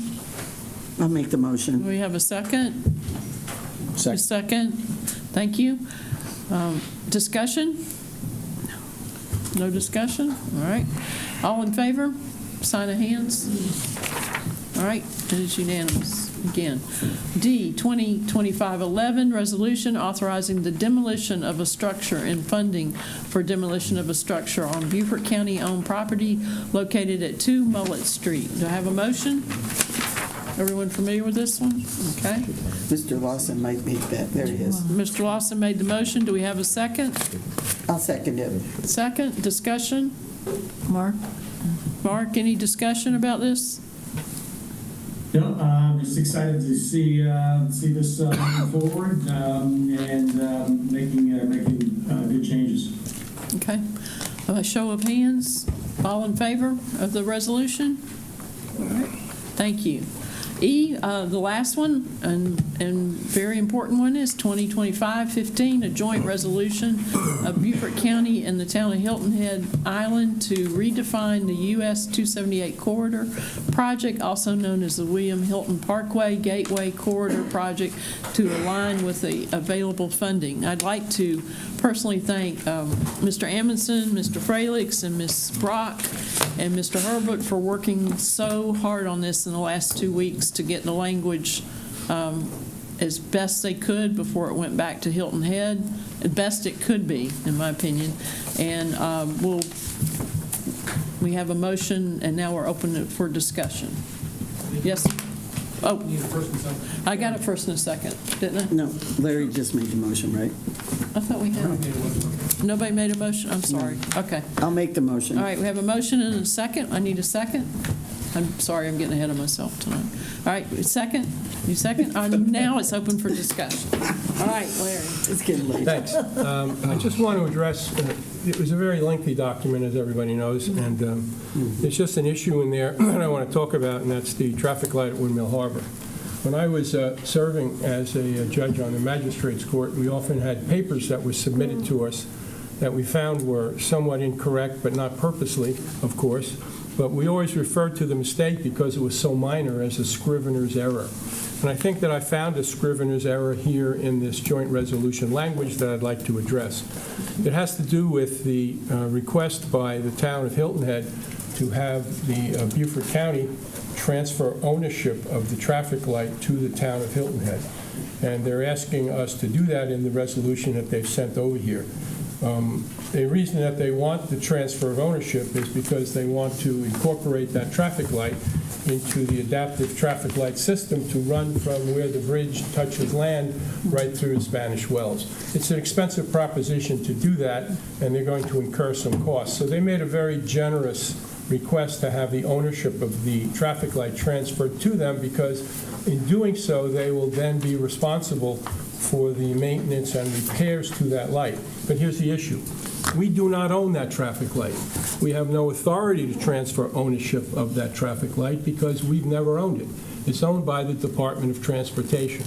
Now, what we can do and what we should do is change the language in this resolution to show that we are transferring responsibility for the maintenance and repairs to the traffic light, to the town of Hilton Head, which is part of their generous offer to take responsibility for it. But we cannot transfer ownership because we don't own it. And that's the Scrivener's error I would like to see changed. And the language can just simply reflect that we are agreeing to transfer responsibility for the maintenance and repairs of the traffic light at Windmill Harbor. And I'll just end by saying it's not our light, it's the Department of Transportation's light. And I'm happy that they're willing to take this on, because incorporating that into their adaptive traffic light system makes a lot of sense.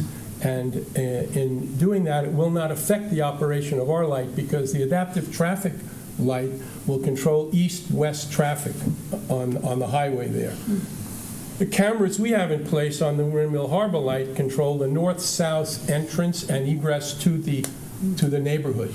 So the adaptive traffic signals will keep the flow going, but the presence of vehicles going north and south will activate the camera to cause that light to change. So all of it comes together well, but I don't think anybody but DOT can own the light, and that's what I want to say. So I'll leave it to the lawyers to put together the appropriate language there to show that we're transferring the responsibility for maintenance and repairs to the town of Hilton Head. I have a question, legal question. Can you address that, or Mr. Moore, on how we can handle this as a Scrivener's error before we discuss any more?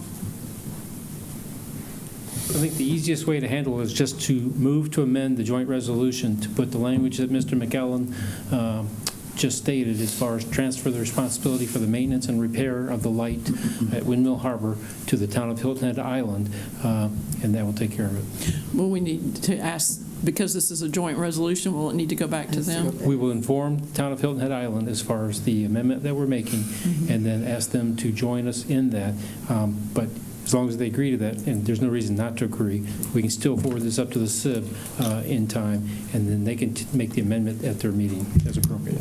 Okay. Madam Chair, I don't believe that this is a material change to the agreement. Right. Otherwise, I wouldn't have suggested it. If I thought this was going to delay it in any way or make this more difficult, I would have never brought it up. But I don't think it's a material change. I don't think anyone would object. Okay. Yeah, it's a minor change, and if there was an issue, then we could change it to say we would request that SCDOT transfer ownership to the town of Hilton Head Island, and they can make a decision to either do it or not. So we need amendment to the resolution. I would treat what Councilman McKellen just said as a motion to amend it, and then ask for a second to his motion to amend the joint resolution with the language as stated. Okay. You want to state that? Before you make that moment, can I add something that we maybe need to add to it and save us time? I would be leery about even putting the language in if SCDOT could transfer to the town of Hilton Head because of that joint meeting we had in the workshop in Bluffton. Multiple council members are in favor of removing that light. That worries me. I was going to say I didn't know we didn't own it, but I will say that I am not in favor of removing that light, and for us to turn over ownership, even if SCDOT turns it over to us, I do not want to give them the ability to remove that light. Them managing it and putting in their traffic system, I don't have a problem with. But them having the ability to remove the light for whichever council members come on there in the future, that makes me a little nervous. So we don't have to put that language in there. We just stick with the basic language that Councilman McKellen said, and that should take care of it. Can we add in there that if it does get transferred over, it goes to the county first? That was going to be my one objection. I can speak to that. So as Mr. McKellen said, We don't own it. Even though we installed it, it's a DOT-owned asset. We just paid to install it, and now we have an agreement with DOT, a signal maintenance agreement to manage and maintain that. Hilton Head likewise has a signal maintenance agreement to manage and maintain the other signals that they do not own on the island that are all DOT-owned. And then furthermore, in the resolution, we already stated that part of the project, and DOT specified this in the options, that the Windmill Harbor Light will be retained as part of the project. That's item number 6 to point out. Yeah, In the so- resolution, it does state specifically retention and improvement of the Yes, Windmill number Harbor 6. traffic signal with mast arms. Yes, but theirs says, like Mr. McKellen said, that we will transfer ownership. Number 7I. Yeah, on 7I, It says transfer ownership and the adaptive technology. Yeah, that's the So- Scrivener's error that I'm referring to. so I think, yeah, to the Scrivener's error, it would be transferred the maintenance responsibilities. But not ownership of. There's no, the ownership would be stricken and replaced with that because there is no ownership that the county has to transfer. Yeah, and the Scrivener's error is always interpreted in the courts essentially as a minor error that Minor error. can be corrected with a scratch out and an entry. And to where this came, so this came from, we had the joint meeting with the county and town, and then from that, there was comments made that both staffs work together, county and town staffs work together, and then we brought that forward to county first to on the 24th. So between the joint meeting and the 24th is where that came from in coordinating with town staff. Then that version hasn't changed since we met and voted on the 24th. All that information was what county council previously voted and approved. They did not change that language in their March 4th meeting when they sent that back. So this is not necessarily a new topic, but understand where you're. I don't think the intent from town staff or town council, everybody, I think the intent is that they understand they have a signal maintenance agreement and we have it, and we would be sliding the maintenance from our agreement to their agreement. Right. So, Madam Chair? Yes. Does this mean, so we'll make the change, right? And does that mean they have to okay it? And do we have to have a special meeting to okay they're okay? No, Okay. no. I don't want to do another meeting on 278. The only thing that will have to happen after this is Hilton Head take their action, but that won't hold us up. But then, after that, DOT has to concur with amending the agreements, because their agreement is with us to maintain it, and now they'd have to amend their agreement with Hilton Head to include that light there.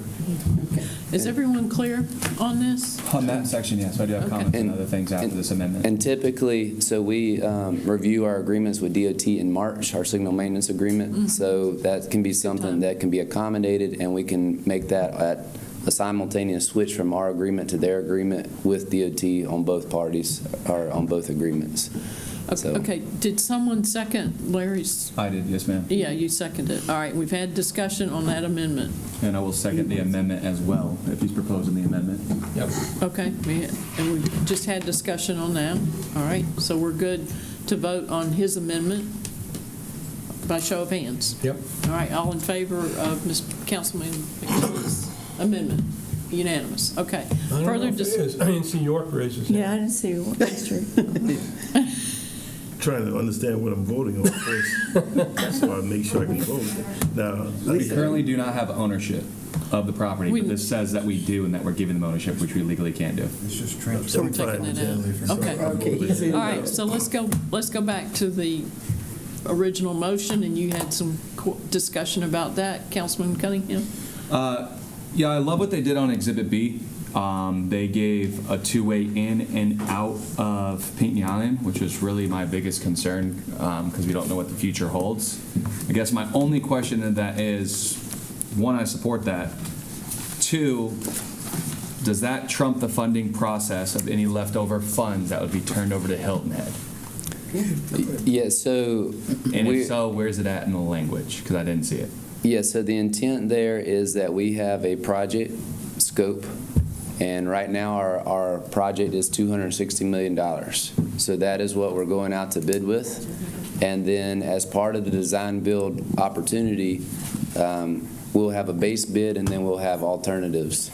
And so as they're going through that, the base bid is $260 million. If there's want to add the turn lane on and off Pinckney, maybe that's $20 million. and then we can decide whether that's in the project or not the project. That would be something that DOT would receive, share, and make guidance on. So right now, when it says that any leftover funds gets turned over to Hilton Head for any other improvements for traffic lights, signalizations, crossings, that project, if we voted that it's a part of the project, would take priority over those funds? That's correct. It would come out first because we would execute that as the construction contract, and then if there's any overages in the construction process. And what we also don't know is the bid itself. So we have our internal bid, but that's not necessarily the bid we're going to get from the contractors. Right. Yeah, subject to change. Any other questions about that? Comments? About the original motion for the resolution? Are we going to have a discussion on other items on this? Or? If it's in the resolution, now's the time. Now's the time. Jared, you and I spoke earlier. We went through an awful lot. Here we are at the 11th hour, getting options, getting thoughts on how to make this better. I mean, we had our great senator read an Island Packet article and said he agrees with one of the council members there. We need these off and ons, which, I guess it makes a tremendous amount of sense. What's the likelihood in your mind, doing all the work you've done, that this will come in within the scope of the $260 million? I mean, you're adding concrete, so you're adding cost. And so what we have now, what we're marching down is a traditional design bid build, and that was the cost estimate that our engineering staff has produced. What you get in a design build is you have the design engineer and the contractor working as a team. So if they find an innovative way to deliver the project, they could potentially reduce the cost. So even with added concrete, maybe they can find a way, but it's just, you never know. What percentage of this build are we at right this moment? Presently, we're approximately 30% in the design. 30% right now? That's With right. these proposed last-minute thoughts of exits and entrance, do you think it's going to, where's that number going to go from there? Well, so the cost or the 30%. Is it going to go back? I mean, are we Yeah, going to? so we're essentially at 30% of the overall project. But because we've kind of redefined it, all the engineering has been on hold over the last several months. They will come back and have to engage on the engineering. And between whenever we decide what the redefined project is and we give DOT direction to start, from there to the completion of the NEPA process, we have anticipated about 9 months. And that process will be, DOT will retool the project as designed and set forth. They'll come out to the public. We'll have another public information meeting with the final alternative explained. And then there's a 30-day comment period at the end of that public information. And then after that, they will make the final NEPA application with environmental documents to Federal Highway for their review. It's anticipated that that whole process is about 9 months. Once that's completed, then it will be full steam ahead on the remainder engineering and right-of-way and utility coordination to get the project out to bid. And just for the public, National Environmental Policy Act, NEPA. NEPA. Thank you. I appreciate NEPA. Acronyms. Yeah. I appreciate that as well. Yeah. So there will be another opportunity for the public, a 30-day comment period at the end of that 9 months. Good. And Excellent. they'll probably, I would think sure. their estimates would be much more refined, would be a lot more That's refined. right. Yeah, I mean, right now what you see in the exhibit is high level. They haven't gone back and engineered it until they've given the green light here on the redefined project. And then the 30 days will be included within that 9 months. So whenever we have that public information meeting, there'll be a 30-day comment period. And then those will be reviewed and evaluated and then submitted to Federal Highway as part of the package. No doubt this has been going on 7+ years. Something has to be done, and we appreciate all your efforts. With everything you've been involved with the costs going up, with all these new added features, the fact that this county doesn't have the appetite for a tax increase or millage, what's the likelihood we're going to be at or below the 260 that you mentioned? That 260 is a current number. So that was the latest estimate last year, and then more recently updated at the end of last year with these options, or first of this year with the options. So we feel confident today that 260 is an adequate number. However, we really don't have a defined number until we have a bid, the longer it takes to get the bid, the longer you have more at risk on numbers increasing. So let's say we pass this tonight, and we send it on, and we get these numbers in, and they're astronomical, and we're not going to do any on-ramps, off-ramps, exits, which I think are critical to what they've experienced for, God, all these years. What happens to that? Is there a way to stop that and go to option 6? Yes, so if we go through the process, we design it, we put it out to bid, and the bid comes in greater than the budget number that we have. We will have time to react to that. The DOT will say, okay, county, here is your project. Here's what it costs, and just say there's an overage of X amount. Right. County, do you want to move forward, or DOT, do they have any additional? There will be a call for money from different stakeholders, and if we can make that, great. If not, and we can't do that, then it will be reevaluated once again and most likely go back to the option 6, which is DOT build the one span by themselves. Either way, it'll come back to us for discussion. And good. Listen, you've, I think, answered everything very well. I appreciate it.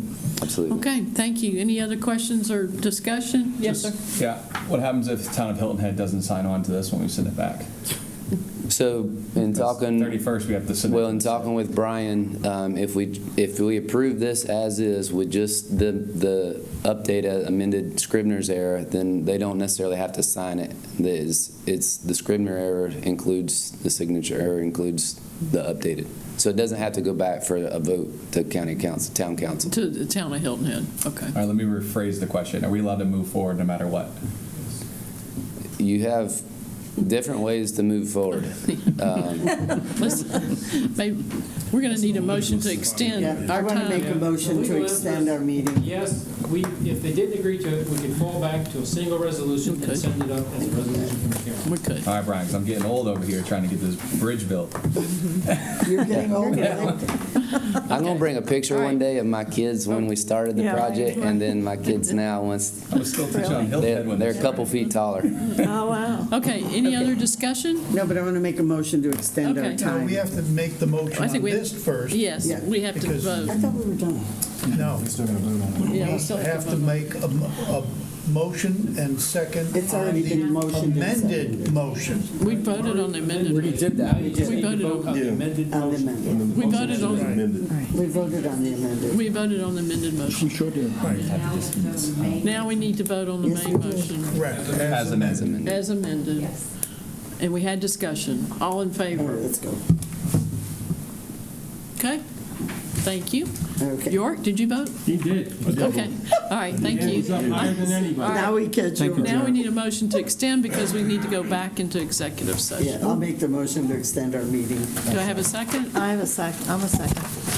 All in favor of extending the meeting by show of hands? We don't really want to. I know York's not going to. I'm with you, York. I'm Okay, with you today. all opposed to, yes. Just to be clear, the business for this meeting has concluded. Correct. You're extending the recessed executive session. Correct. Caucus.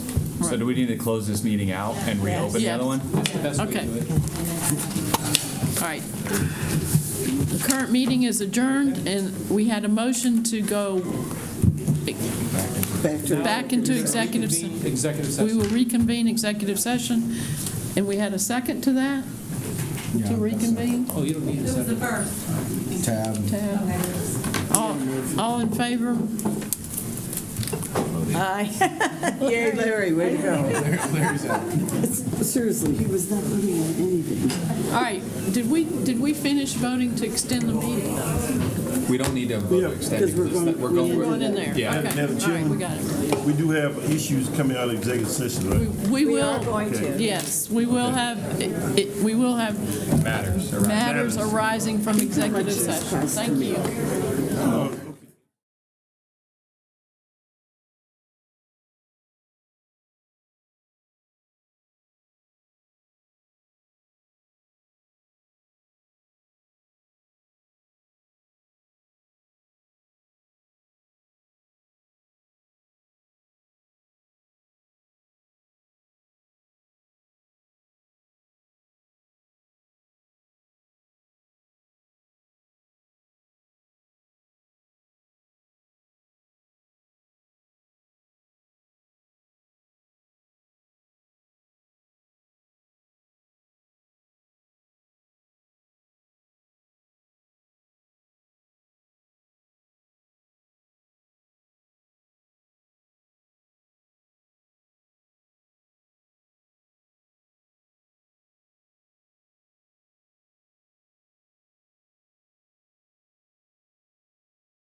We have adjourned from executive session, and we do have some things arising from executive session.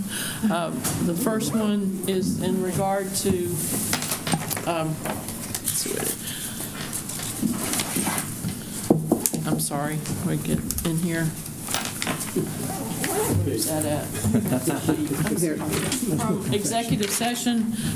The first one is 6A.